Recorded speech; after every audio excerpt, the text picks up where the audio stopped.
जब कभी किसी से तकलीफ पहुंचे तो क्या तर्ज अमल इख्तियार करना चाहिए? वयदरऊन बिलहसनति सय्यिआ, और जो भलाई से बुराई को हटाते हैं, भलाई से बुराई को हटाते हैं।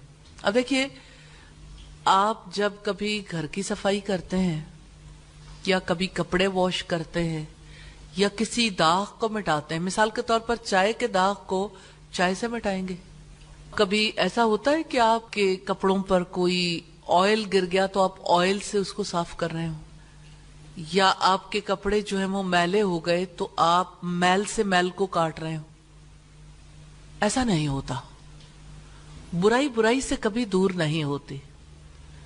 इंसान जस्टिफिकेशंस पेश करता है, जस्टिफाई करता है खुद को कि उसने मेरे साथ ऐसे किया तो मैंने उसके साथ ऐसा किया, लेकिन उसका रिजल्ट क्या आएगा?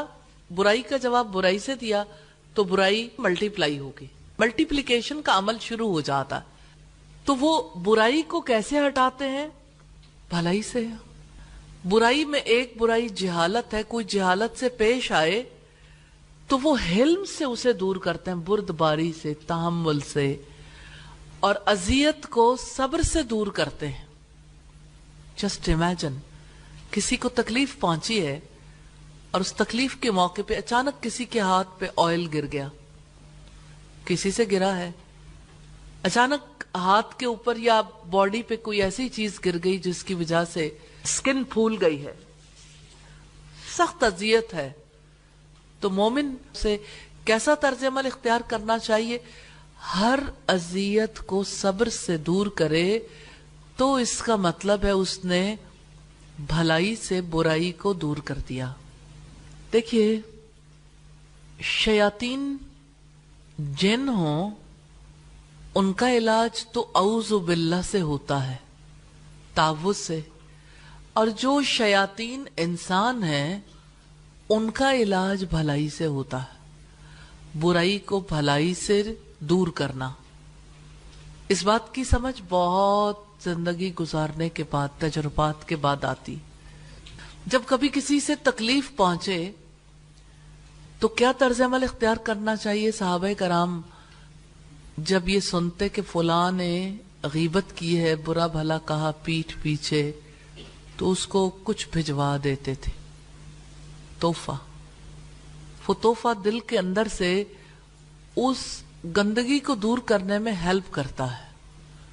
वयदरऊन बिलहसनति सय्यिआ, और जो भलाई से बुराई को हटाते हैं, यानी जो कोई जुबान से बुरी बात कहता है या अमली तौर पर बुरा सलूक करता है, वो उनके साथ बुरा सलूक नहीं करते, उसके बरक्स हुस्न सलूक से पेश आते हैं।